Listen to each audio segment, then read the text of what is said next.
पिछले लेक्चर में हमने न्यूक्लियस के बारे में बेसिक जानकारी की डिस्कस करी थी। ठीक है, न्यूक्लियस क्या होता है, आइसोटॉप्स क्या होते हैं, आइसोमर क्या होते हैं, मिरर न्यूक्लियाई क्या होती है। ठीक है, ये सब हमने अच्छे से पढ़ लिया था। ठीक है, अब हम बात करते हैं न्यूक्लियर शेप, साइज, डेंसिटी की, और फिर बात करेंगे मास डिफेक्ट की। ठीक है, आज बात करते हैं nuclear shape, size and density.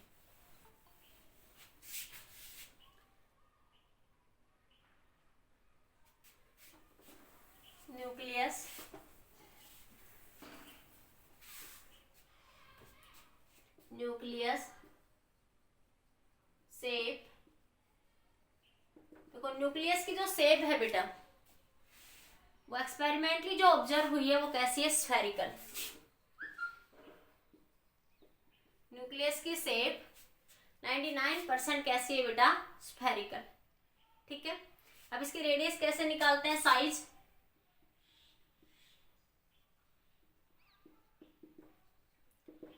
Experimentally क्या पाया गया बेटा, जो वॉल्यूम है, volume of the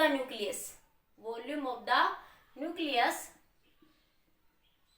directly proportional है मास नंबर के, मास ऑफ द न्यूक्लियस के। Volume of the nucleus directly proportional है mass of the nucleus. Volume क्या लिखेंगे बच्चों, शेप कैसी मानी गई है, स्फेरिकल। वॉल्यूम क्या लिखेंगे बच्चों, 4/3 पाई आर क्यूब ए। तो आर क्यूब डायरेक्टली प्रोपोर्शनल हो गया 3/4 पाई ए। जब प्रोपोर्शनलिटी साइन को हटाएंगे तो एक कांस्टेंट लेंगे बेटा।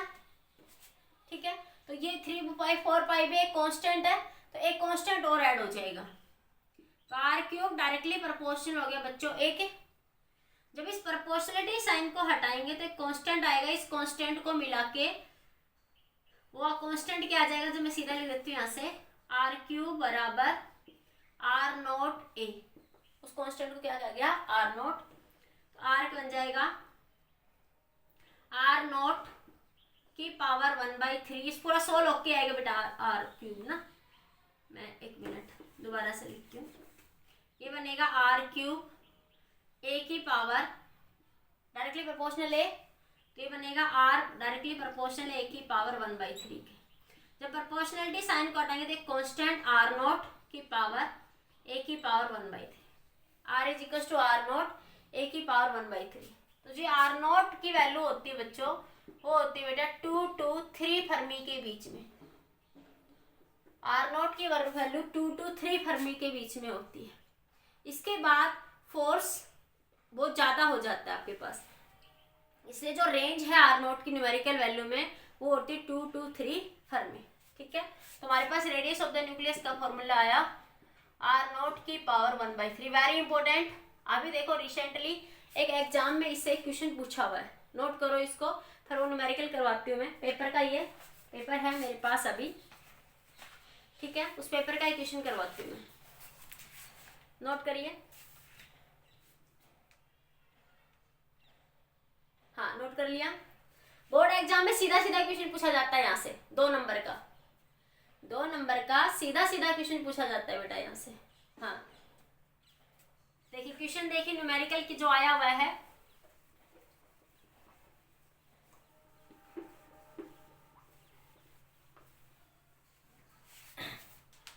न्यूमेरिकल था 2 spherical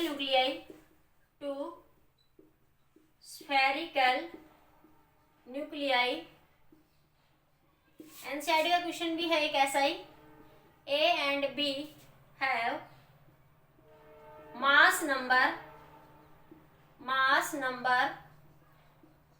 216 and 64 respectively. The ratio of their radii RA by RB is, option A दे रखा है बेटा आपको 1, ऑप्शन बी है 3/2, ऑप्शन सी है 2 और ऑप्शन डी है बेटा 5/2, 5/2 बेटा। ठीक है, हाँ हो गया। हाँ क्वेश्चन देखो, बताओ आंसर बताओ क्या आएगा यहाँ से। देखो सोल्व करेंगे आप यहाँ से। आर बराबर रेडियस आर ए क्या हो जाएगी आर नॉट। आर ए के लिए वैल्यू कितनी है बेटा 216 की पावर 1/3। फिर आर बी के लिए आर नॉट रेशियो पूछा है और ए की वैल्यू बेटा 64 की पावर 1/3। आर नॉट दोनों के लिए सेम होगा कांस्टेंट, तो ये बनेगा R A by R B. कितना आ जाएगा 216 किसका क्यूब रूट होता है 6 का ना। 216 6 का क्यूब रूट होता है, 6 की पावर क्यूब और इसकी पावर 1/3। इसी तरह से क्वेश्चन बन जाएगी।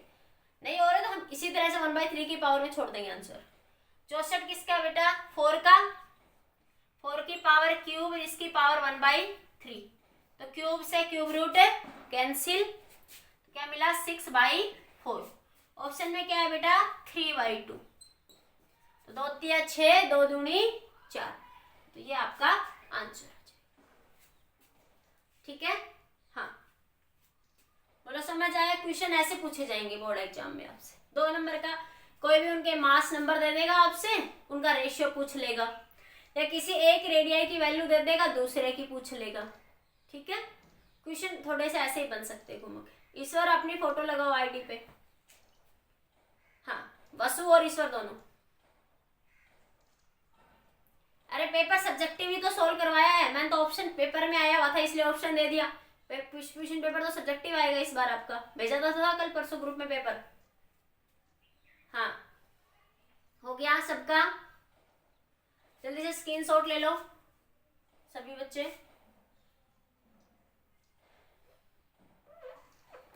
आगे देखिए बेटा नेक्स्ट क्वेश्चन आपका।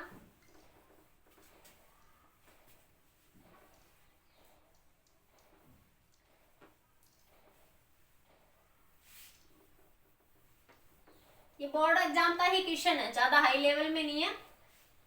हाँ बोर्ड में ऐसे क्वेश्चन डायरेक्ट पूछे जाते हैं।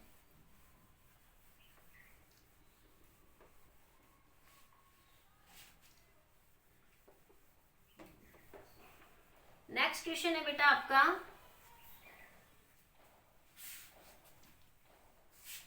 नेक्स्ट बात करता है density of the nucleus. Density, हाँ density of the nucleus. Density क्या होती है बेटा mass upon volume. Mass of nucleus upon volume. यहां से एक ऑब्जेक्टिव क्वेश्चन बनता है important, mass of nucleus upon volume.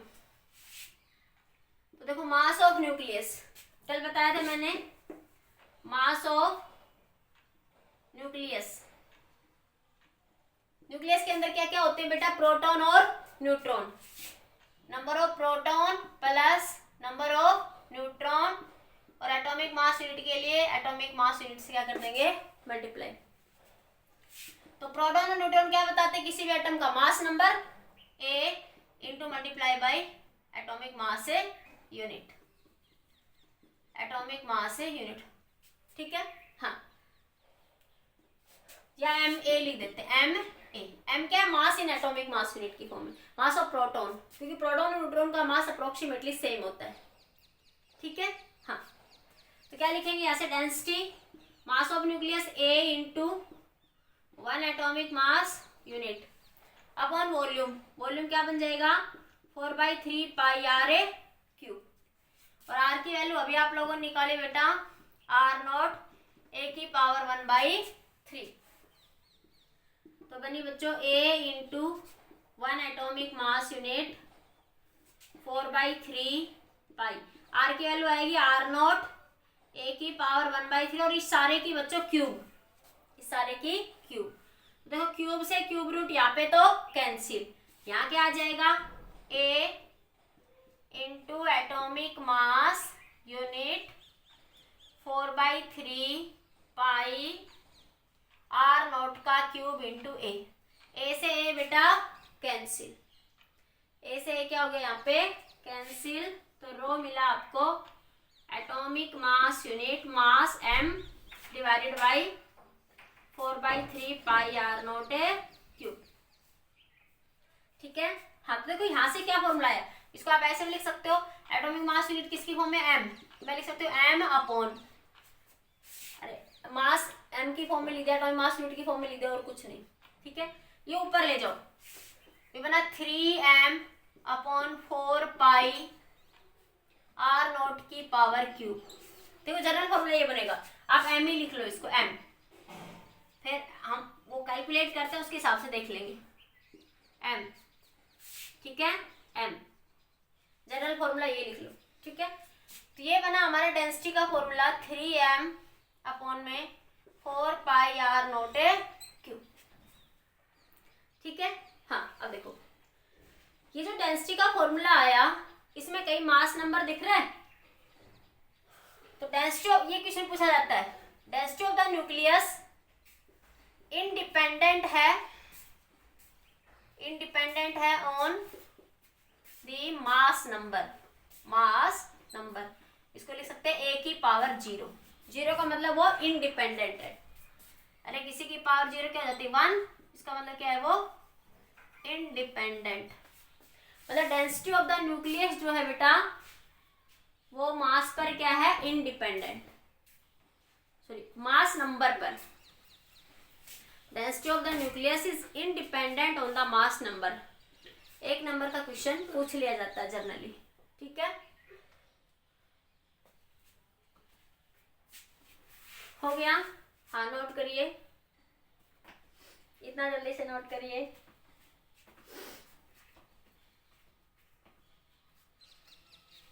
हाँ, अब हम न्यूक्लियस के अंदर क्या प्रोटॉन और न्यूट्रॉन, जनरली मैंने कल बताया था किसमें मेजर करेंगे, एटॉमिक मास यूनिट की फॉर्म में, कोई दूसरा मास होगा तो उसकी फॉर्म में लिख लेंगे।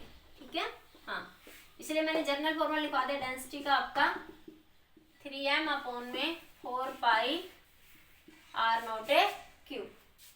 ठीक है, हाँ तो क्या आ जाएगा यहाँ से आपके पास density 3 mass atomic mass unit की फॉर्म में 1 atomic mass unit 4 pi R nought, तो 3 एटॉमिक मास यूनिट कल समझाई थी मैंने 1.66 10⁻27। ठीक है, और ये 4 पाई की वैल्यू 3.14, और ये फर्मी में लिख लो आप लोग, जैसे 1.2 फर्मी या 2 फर्मी के आसपास लिख लो, आपके पास 2 ये फर्मी मतलब 10⁻15, तो ये ऑर्डर आपका अप्रोक्सीमेट आ जाएगा 2.2 इंटू 10⁻17 किलोग्राम पर मीटर क्यूब, अप्रोक्सीमेट ये आंसर आपको मिल जाएगा। डेंसिटी ऑफ न्यूक्लियस मिली आपको किस ऑर्डर में 10⁻17, बेटा 7 नहीं 17 किलोग्राम पर मीटर क्यूब। न्यूक्लियस की जो डेंसिटी का ऑर्डर होता है वो कितना 10⁻17 किलोग्राम पर मीटर है क्यूब आपका। ठीक है, हाँ इसकी पावर क्यूब है तो क्यूब लिख लेना, ये क्यूब भी आएगा यहाँ पे। हाँ फर्मी ऑर्डर में ही लेते हैं, अप्रोक्सीमेट आंसर ही आ जाएगा लगभग आपका। ठीक है, हाँ बुक में हो सकता है 1.2 1.3 ऐसे भी ले रखा हो। हाँ यस यस, ठीक है, हाँ तो ऑर्डर ऑफ न्यूक्लियस कितना आ गया बच्चों 10⁻17 किलोग्राम पर मीटर। 2 क्वेश्चन बनते हैं यहाँ से कि what is the order of nuclear density. Order of nuclear density कितना होगा बेटा 10⁻17 किलोग्राम पर मीटर क्यूब। ठीक है, दूसरा density of nucleus mass number पर डिपेंड नहीं करती, density of the nucleus is independent on the mass number.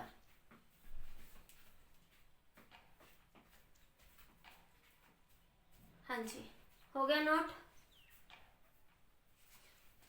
चलिए आगे देखिए, आगे बात करते हैं बेटा न्यूक्लियर फोर्स की। Nuclear force. ये थोड़ा सा इसके बारे में मैंने बेसिक में आपको 11th क्लास में पढ़ाया था, जब मैंने फंडामेंटल फोर्सेस पढ़ाए थे, न्यूक्लियर फोर्सेस।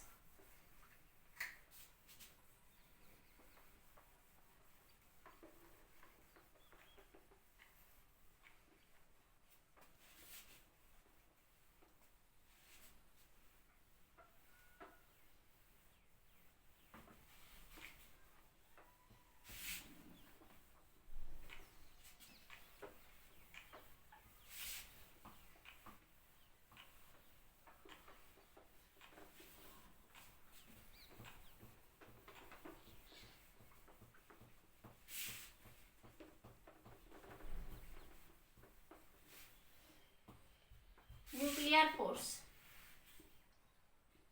न्यूक्लियर फोर्स क्या होता है बच्चों? न्यूक्लियस, न्यूक्लियस के अंदर क्या होते हैं? प्रोटॉन और न्यूट्रॉन, ठीक है। इलेक्ट्रॉन उसके चारों तरफ रिवॉल्व करते हैं। न्यूक्लियर फोर्स, पॉज करो। हाँ, न्यूक्लियर फोर्स, न्यूक्लियर फोर्स क्या है बेटा? जिसके अंदर क्या है? प्रोटॉन और न्यूट्रॉन, ठीक है। प्रोटॉन और न्यूट्रॉन न्यूक्लियस के अंदर जिस फोर्स से बंधे हुए होते हैं उसे बोलते हैं न्यूक्लियर फोर्स। इसको, इनको प्रोटॉन और न्यूट्रॉन को क्या बोलते हैं बच्चों? न्यूक्लियॉन्स। क्या नाम है इनका? न्यूक्लियॉन्स, ठीक है, ठीक है। Nucleons bound in the nucleus, every, आप ऐसे लिखेंगे, every atom have a central core that is called nucleus, and nucleons bound this force in the nucleus that is called nuclear force, ठीक है। हाँ, every atom have a central core is called nucleus. Every atom have a central core is called a nucleus, ठीक है। हाँ, and in the nucleus proton or neutron bound which force is called nuclear force, nuclear force। Proton और neutron जिस force से nucleus के अंदर बंधे हुए होते हैं that is called nuclear force. अब इसकी प्रॉपर्टी की बात करते हैं बेटा, प्रॉपर्टी ऑफ न्यूक्लियर फोर्स। ले लो इसका स्क्रीनशॉट, ले लो एक बार, property of the nuclear force.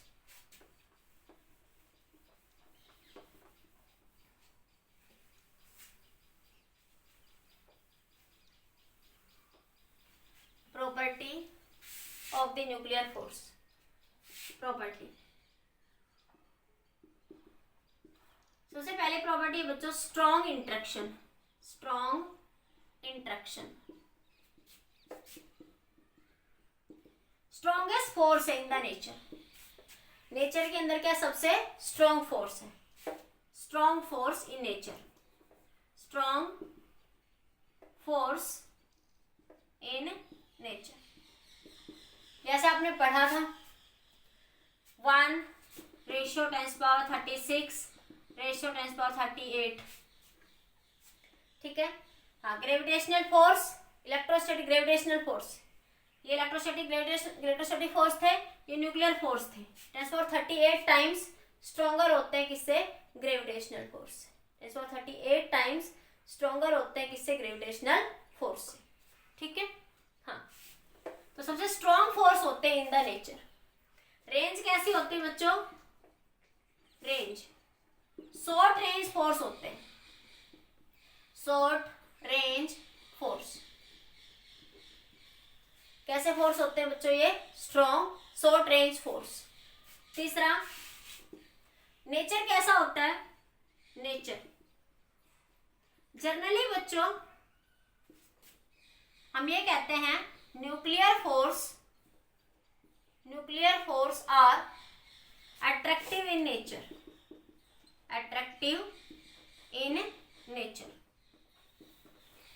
But distance के साथ इंटरमोलिकुलर फोर्सेस के जो हमारे पोटेंशियल एनर्जी जो कर्व पढ़ते हैं विद द डिस्टेंस, ये कुछ ऐसे कर्व आती है हमारे पास, ठीक है। ये यहाँ पे पॉजिटिव पोटेंशियल एनर्जी होती है और यहाँ पे बच्चों कैसी होती है, नेगेटिव, ठीक है। तो यहाँ पे जो इंटरमोलिकुलर डिस्टेंस होती है आर नोट। अब इस आर नोट से आप ऊपर जाते हैं तभी पोटेंशियल एनर्जी बढ़ती है और इसके भी इधर भी, ठीक है।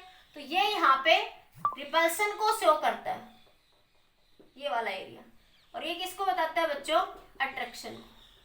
हम इस चीज को ये लिखेंगे, अगर ये डिस्टेंस लगभग होती है बच्चों 0.5 फर्मी, हमारी एसएल में 0.8 लिखा हुआ है, ठीक है। हाँ, एसएल में ये 0.8 लिखा हुआ है यहाँ पे। हाँ, तो 0.5 या 0.8 अप्रोक्सीमेटली उसी ऑर्डर में।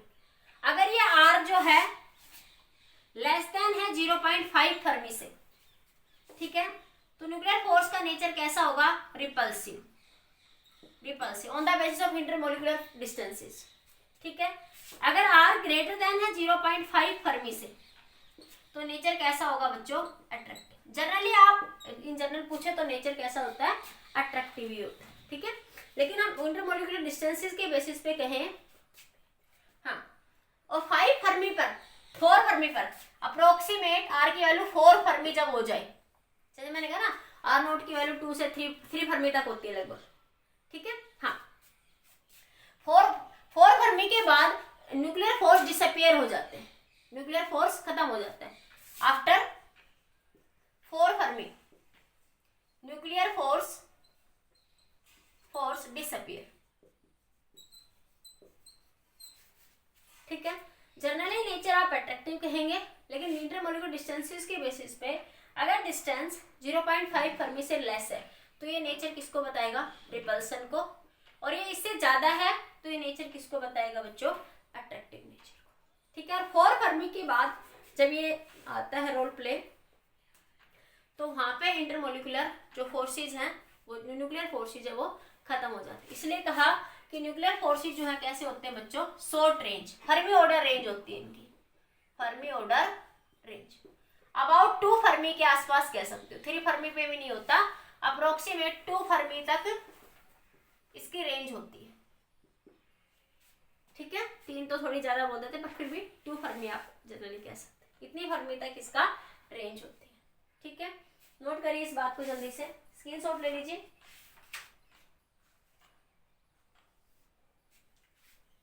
हाँ, स्क्रीनशॉट ले लो सारे बच्चे, लिख लिया, आगे देखिए।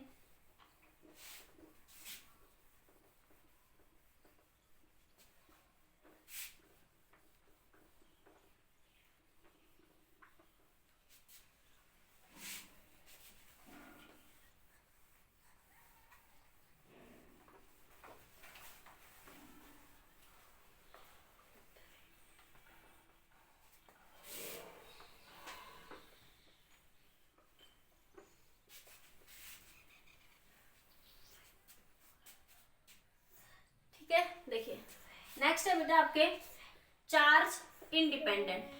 चार्ज देख लेना, पॉइंट जो भी चल रहा है, चार्ज पॉइंट नंबर शायद 5 था, इंडिपेंडेंट।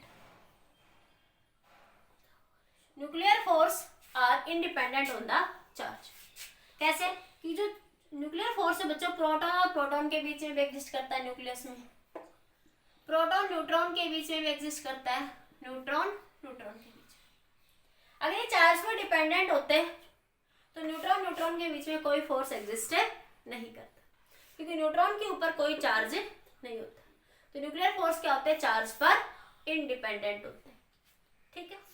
लेकिन बच्चों depend on the spin, depend, spin dependent, spin dependent, clockwise anti clockwise. अगर स्पिन जो है न्यूक्लियॉन्स के पैरेलल है तो ये स्ट्रॉन्ग इंटरेक्शन को बताता है, स्ट्रॉन्ग इंटरेक्शन, या इसको बाउंड सिस्टम भी बोलते हैं, बाउंड सिस्टम। अगर स्पिन एंटी पैरेलल है तो ये वीक इंटरेक्शन को शो करता है, और ये अनबाउंड सिस्टम बताएगा, अनबाउंड सिस्टम। ठीक है, तो आप कहेंगे न्यूक्लियर फोर्स चार्ज पर इंडिपेंडेंट होते हैं, nuclear force are independent on the charge.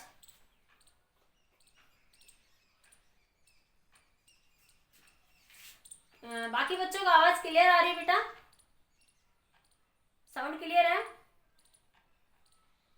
एक बार रिस्पॉन्स देना। ठीक है, कैमरा सही दिख रहा है, बोर्ड सही दिख रहा है सबको? बेटा वो एक बच्चों को प्रॉब्लम है, रिमूव होकर दोबारा ज्वाइन कर लो। ठीक है, हाँ। इंटरेक्शन कैसा होगा बेटा? Weak, strong weak. तो चार्ज पर क्या होते हैं? न्यूक्लियर फोर्स इंडिपेंडेंट, लेकिन स्पिन पर क्या करते हैं बेटा? डिपेंड करते हैं। यस, नोट करिए जल्दी से। निहारिका क्लास में इतनी लेट, और ऊपर से होमवर्क भी नहीं भेजा तूने मुझे, पीछे वाला। आज सारा होमवर्क सेंड करना निहारिका, और क्लास में इतनी लेट नहीं आना, कल से टाइम पे आना है, ये तो मैं एडमिट नहीं करूंगी। तेरी अटेंडेंस तो मैं ले चुकी, तेरी एब्सेंट लग जाएगी, कर लूंगी बाद में, एक बार लास्ट में फिर लूंगी। हो गया? यस। उसके बाद आता है बच्चों न्यूक्लियर फोर्स जो है, एक प्रॉपर्टी शो करता है, सैचुरेशन इफेक्ट। नेक्स्ट है बच्चों 7 point, saturation effect. Saturation effect, nuclear force shows the saturation effect. इस सैचुरेशन इफेक्ट वर्ड का क्या मतलब है कि देखो बच्चों न्यूक्लियाई है, ठीक है, ये मान लिया न्यूक्लियन है यहाँ पे कोई एक, न्यूक्लियस के अंदर तो सारे बहुत सारे प्रोटॉन और न्यूट्रॉन होंगे, ठीक है, यहाँ पर ये नंबर ऑफ न्यूक्लियंस और होंगे ऐसे, ठीक है, कुछ न्यूक्लियंस बेटा यहाँ भी होंगे, ठीक है, कुछ न्यूक्लियंस यहाँ भी होंगे, यहाँ पर होंगे, लेकिन जो ये न्यूक्लियन है, ये सेंट्रल न्यूक्लियन मान लो मैं, ये इसके ऊपर जो इफेक्ट होगा, इसके जो नाइबरिंग न्यूक्लियन है उनका ही इफेक्ट होगा। जो दूर न्यूक्लियन है उनका कोई इफेक्ट नहीं होगा। जैसे मैं कह दी ये न्यूक्लियन है प्रोटॉन, इसके ऊपर जो इफेक्ट होगा तो जो इसके नेबर न्यूक्लियन है उनका इफेक्ट होगा। बाद में जो दूर न्यूक्लियन है उनका कोई इफेक्ट इसके ऊपर नहीं होगा। इसके ऊपर जो भी प्रॉपर्टी चेंज होगी, इफेक्ट आएगा, वो इसके नेबरिंग न्यूक्लियंस का ये आएगा, अदर न्यूक्लियंस का इसके ऊपर कोई इफेक्ट नहीं होगा। इसे बोलते हैं सैचुरेशन इफेक्ट। न्यूक्लियंस है only effect due to the neighbouring nucleons, ठीक है, other there is no effect due to the other nucleons. इसे बोलते हैं सैचुरेशन इफेक्ट, ठीक है, एक बार नोट करो इस बात को।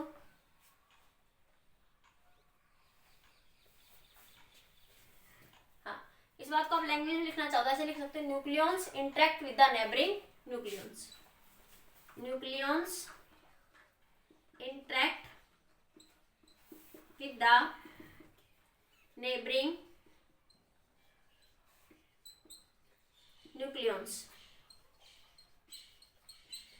Nucleons interact with the neighboring nucleons, ठीक है, नोट कर लीजिए जल्दी से।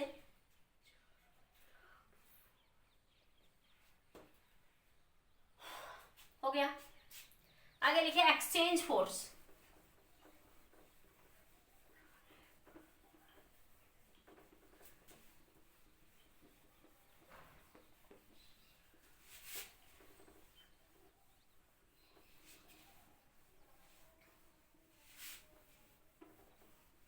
नेक्स्ट प्रॉपर्टी है प्रॉपर्टी नंबर 8, एक्सचेंज फोर्सेस।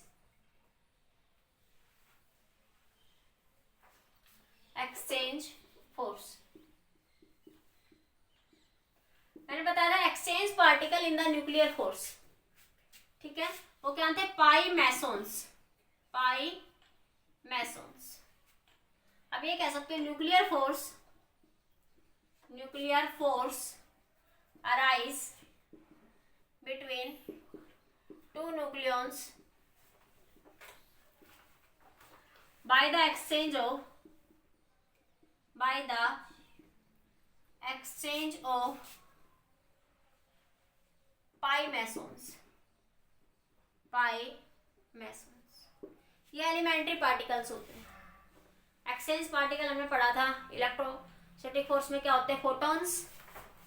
हाँ, और बिग न्यूक्लियर फोर्स में बोसॉन्स होते हैं आपके, और स्ट्रॉन्ग न्यूक्लियर फोर्स में क्या होते हैं आपके, pi mesons, by the exchange of pi मैसोन्स.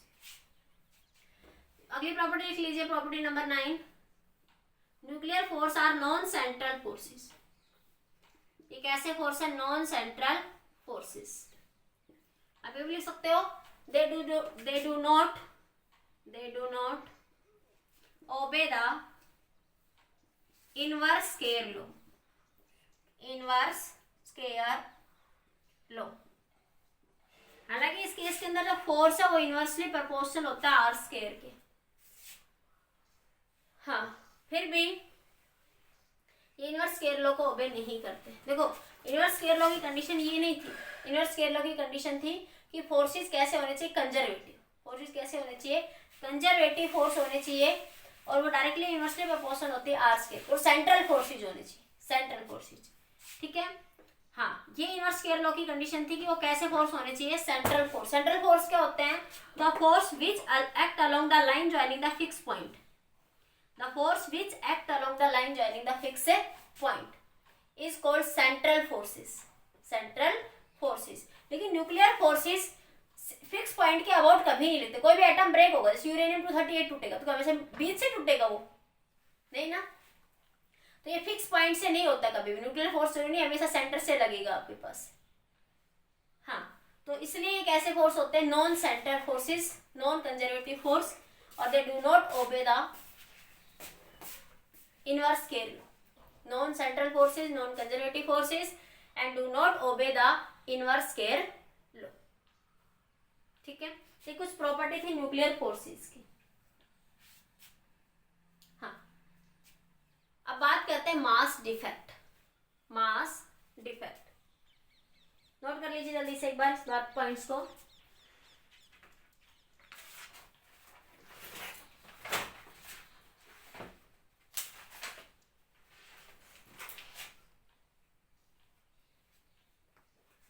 हो गया. Mass defect.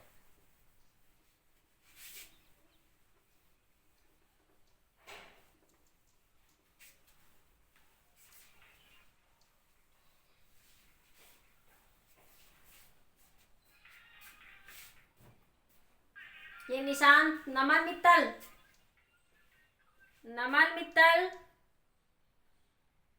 क्या ये बकवास कर रहा है.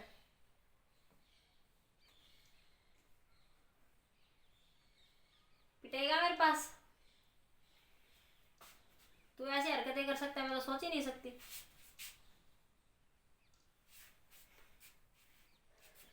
चलिए आफ्टर क्लास.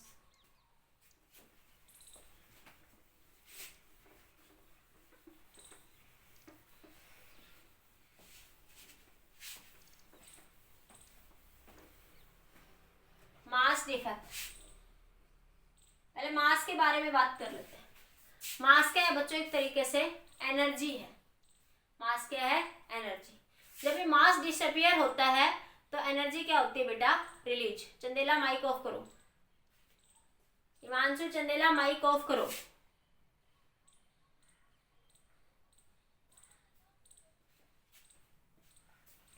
देखिए, मास क्या है बच्चों, एक तरीके से फॉर्म ऑफ एनर्जी.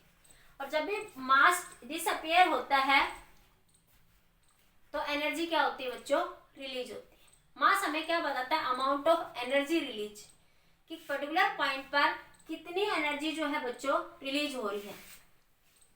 ठीक है. तो मास क्या देता है, mass gives the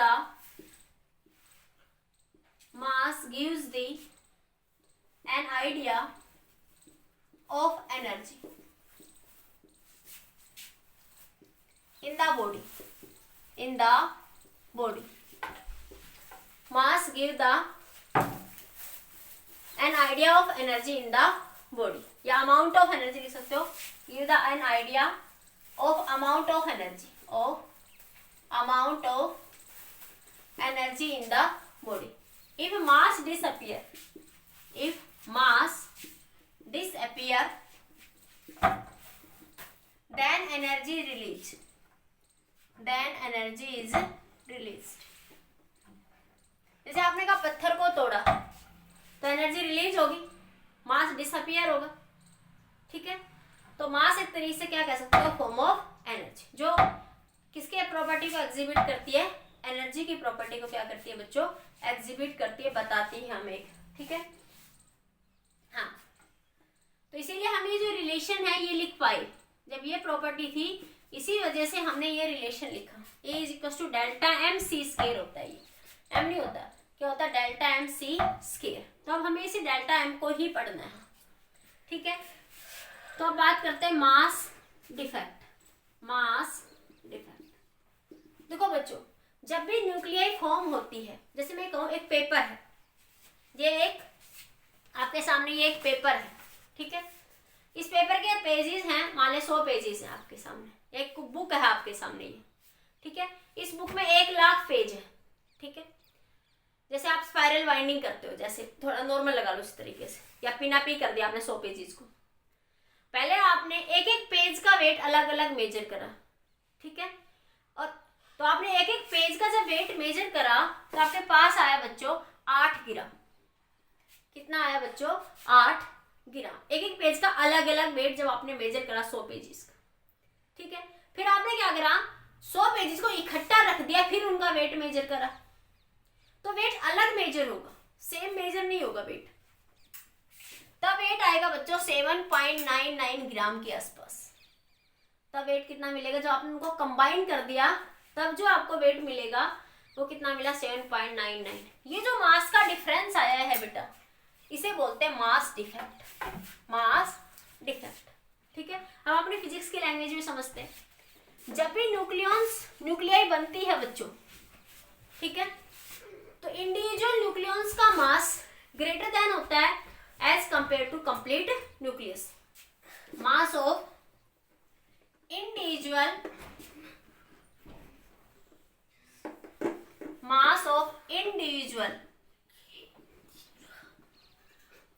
nucleons greater than the mass of the nucleus. Mass of the nucleus. ठीक है, क्योंकि जब भी न्यूक्लियस बनता है आपका, जब भी न्यूक्लियस बनता है आपका, तो क्या होता है, एनर्जी रिलीज होती है.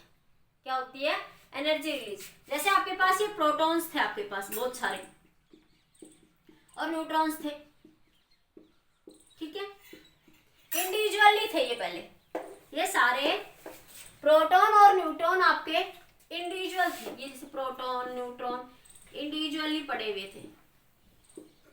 Neutron proton, neutron proton, neutron proton, neutron proton. ठीक है, जब इनका न्यूक्लियस बना यहाँ पर कंबाइंड, न्यूक्लियस में जब ये एंटर करे, ठीक है, तो सम एनर्जी क्या हुई, रिलीज हुई.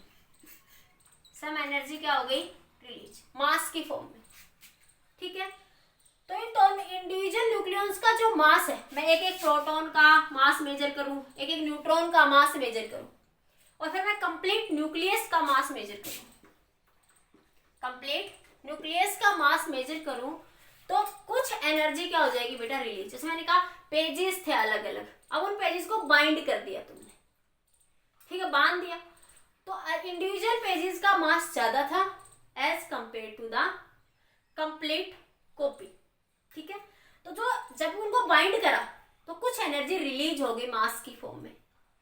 ठीक है, तो वही उन दोनों का जो मास का जो डिफरेंस आया उसे ही बोलते हैं बच्चों मास डिफेक्ट. क्या बोलते हैं बेटा, उसे मास डिफेक्ट. देखिए एक बार इस बात को थोड़ा सा, फिर मैं लिखती हूँ, स्क्रीनशॉट ले लीजिए आप जल्दी से.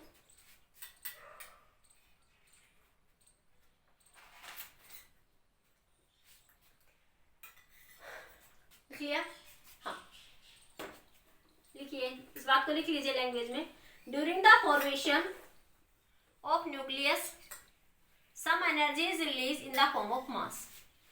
During the formation of nucleus some energy is release in the form of mass. ठीक है, due to this mass of individual nucleons greater than the mass of the nucleus. मैं लिख दूं क्या? During the formation of the nucleus some energy is released in the form of mass. Due to this mass of nucleons greater than the mass of the nucleus. Mass of the nucleus. ठीक है, note करिए इस बात को। हो गया। अब देखो इसको सोल्व करते हैं मैथमेटिकली सोल्व करते हैं। ये काफी इंपॉर्टेंट टॉपिक है, यहाँ से न्यूमेरिकल्स जरूर आने के चांसेस हैं। हाँ, बाइंडिंग एनर्जी, मास डिफेक्ट, तो हम डेल्टा एम निकालते हैं अभी मास डिफेक्ट।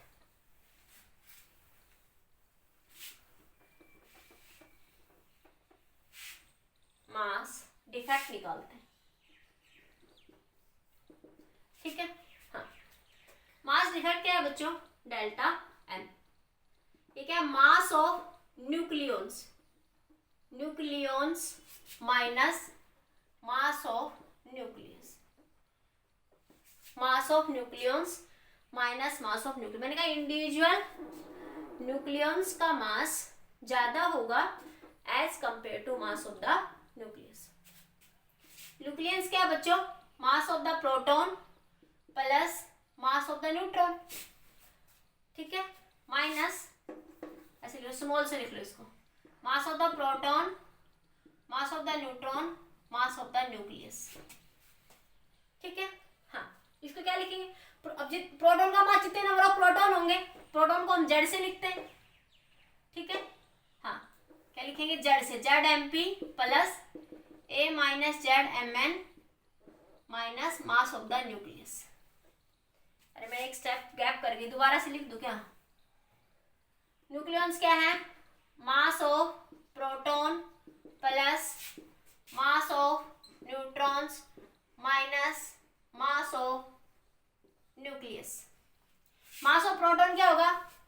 एक प्रोटॉन का मास multiply by total number of mass protons. एक प्रोटॉन का जो मास है, ठीक है, एक प्रोटॉन का जो मास है आपका,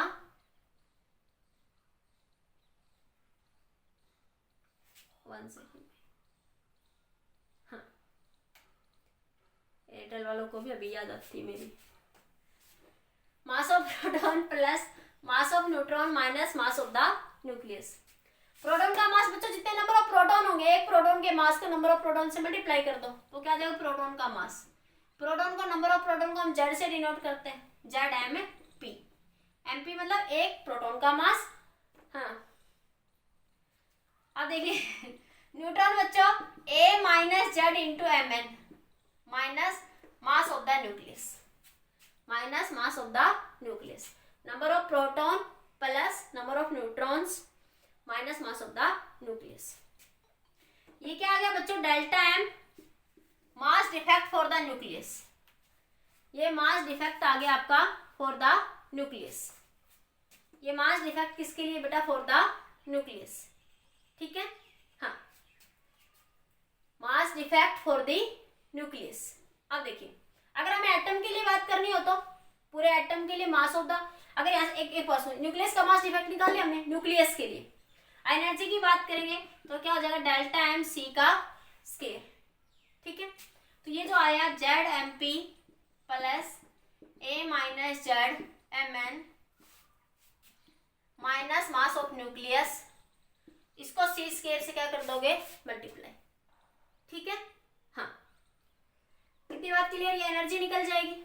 अब थोड़ा सी देर बात हो, हाँ, अब अगर हमें एटम के लिए बात करनी हो, फोर एटम, ये हमने न्यूक्लियस के लिए बात करी। एटम में बच्चों इलेक्ट्रॉन का मास और आ जाएगा क्योंकि एटम क्या है? न्यूक्लियस, और न्यूक्लियस के चारों तरफ क्या रिवॉल्व करते हैं, इलेक्ट्रॉन्स। तो हम क्या करेंगे, ZmP plus A minus ZMn। इस फॉर्मूले में मैं मास ऑफ द इलेक्ट्रॉन्स को ऐड कर दूं, मास ऑफ द इलेक्ट्रॉन्स को रिमूव कर दूं, ठीक है। हाँ, मैं क्या कर दूं, मास ZME, जितने प्रोटॉन होते हैं उतने इलेक्ट्रॉन होते हैं एटम के अंदर, इतने ही इलेक्ट्रॉन को ऐड कर दो और इतने ही घटा दो, इस फॉर्मूले में कोई फर्क नहीं पड़ा, minus mass of the nucleus, ठीक है। देखो ये न्यूक्लियस के मास में ये तो इलेक्ट्रॉन का मास ऐड हो गया, तो ये मास किसका बन जाएगा, एटम का, और ठीक है।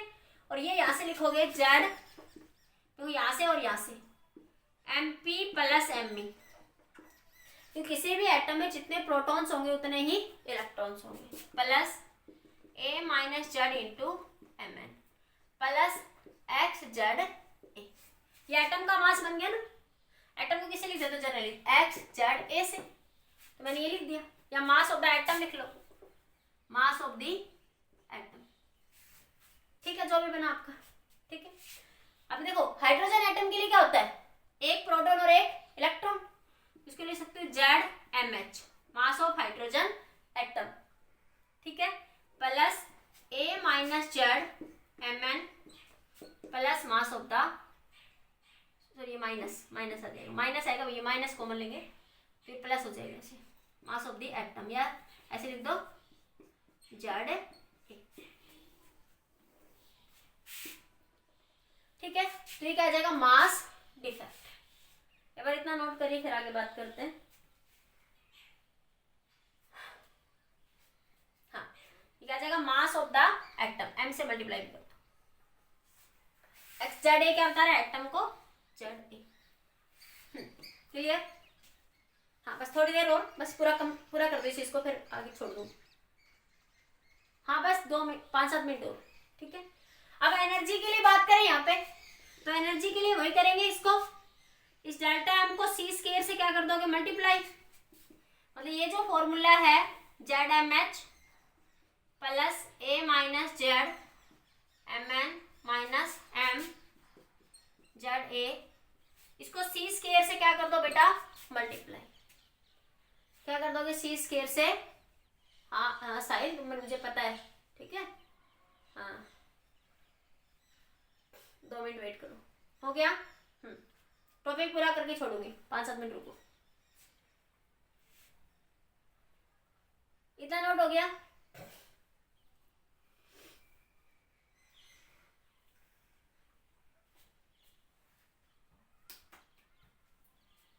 हाँ ओके, आगे देखिए। अब देखो ये फॉर्मूले तो आपके पास आ गए, एटम के लिए भी और न्यूक्लियस के लिए भी, मैं एक हटा रही हूँ, एक रख रही हूँ। अब न्यूमेरिकल्स जब कल करेंगे तो क्या ध्यान रखना है, हम डायरेक्टली ये जो डेल्टा एम आया है ये फॉर्मूला कैसे यूज करेंगे। कल मैंने एनर्जी का एक रिलेशन दिखाया था कि एनर्जी इक्विवेलेंस होती है मास के, तो एनर्जी की वैल्यू आपने मास यहाँ पे लिखी थी कि 1 एटॉमिक मास यूनिट किसके बराबर थी, 931 मेगा इलेक्ट्रॉन वोल्ट के। एनर्जी का जो रिलेशन आया था विद द मास, एनर्जी का जो रिलेशन निकाला था ये is equal to delta M C square से, मास एनर्जी इक्विवेलेंस रिलेशनशिप। तो 1 एटॉमिक मास यूनिट कितनी बराबर है, 931 मेगा इलेक्ट्रॉन वोल्ट। अब न्यूमेरिकल्स में क्या ध्यान रखोगे, if mass is given in kilogram, mass अगर किलोग्राम में दे रखा है तो जो आप एनर्जी निकालेंगे तो डेल्टा एम को C स्क्वायर से मल्टीप्लाई कर देंगे, जो भी मास दे रखा है एटम का, ठीक है, जो भी मास दे रखा है उसको C स्क्वायर से मल्टीप्लाई कर देंगे, ठीक है। लेकिन if mass is given in atomic mass unit, atomic mass unit, हाँ मास किसी के फॉर्म में दे रखा है, जनरली हम एटॉमिक मास यूनिट में ही मिलेगा आपको, 99% किसी एटॉमिक मास यूनिट में ही मिल जाएंगे, ठीक है। तो क्या करेंगे, एनर्जी निकालने के लिए डेल्टा एम को सीधा 931 से मल्टीप्लाई कर देंगे, डेल्टा एम निकाल के वहां पे C स्क्वायर, क्योंकि हमने ये रिलेशन से कल निकाल ली थी ये वैल्यू यहां से, ठीक है। हाँ, एनर्जी इक्विवेलेंस को इसके फॉर्म में निकाल लिया था कल हमने, तो यहाँ से सीधा डेल्टा एम को कितने से मल्टीप्लाई कर दोगे, 931 मेगा इलेक्ट्रॉन वोल्ट से। हाँ, सीधा किससे मल्टीप्लाई कर देंगे, 931 मेगा इलेक्ट्रॉन वोल्ट से। क्लियर बेटा इतना सबको? हाँ, एक छोटा सा पॉइंट और पैकिंग फ्रैक्शन। हाँ, एक छोटा सा पॉइंट और इसका, फिर आगे कल इसके न्यूमेरिकल्स डिस्कस करते हैं, फिर बाइंडिंग एनर्जी कर। एक छोटा सा पॉइंट और 2 मिनट का, पैकिंग फ्रैक्शन। ये लिख लो जल्दी से एक बार, पैकिंग फ्रैक्शन। चलो ये बाइंडिंग एनर्जी कार्य समझाने के बाद समझ, लिख लो एक बार, बाइंडिंग एनर्जी कार्य के बाद समझ आएगा, बस 1 मिनट का ही है। पैकिंग फ्रैक्शन, पैकिंग फ्रैक्शन, वैसे तो बाइंडिंग एनर्जी कार्य के बाद समझ आएगा आपको। क्या होता है बच्चों, मास डिफेक्ट, लिख लो एक बार, mass defect divide by mass number, mass number delta M by A. ठीक है, जब हम बाइंडिंग एनर्जी कर्व पढ़ेंगे तो उसमें देखिए कुछ न्यूक्लियाई स्टेबल है, कुछ न्यूक्लियाई अनस्टेबल है। तो जो पैकिंग, बस यहाँ पे इतना याद रख लो कि पैकिंग फ्रैक्शन डायरेक्टली प्रोपोर्शनल होता है stability of the nucleus, stability of the nuclei. हाँ, कल बनाते हैं ये बाइंडिंग एनर्जी कर्व के बाद ही समझ आएगा आपको थोड़ा। ठीक है, हाँ ठीक है। चलो एक बार मैं अटेंडेंस लेती हूँ, 2-3 बच्चे बाद में आए एक बार। हाँ 1 सेकेंड।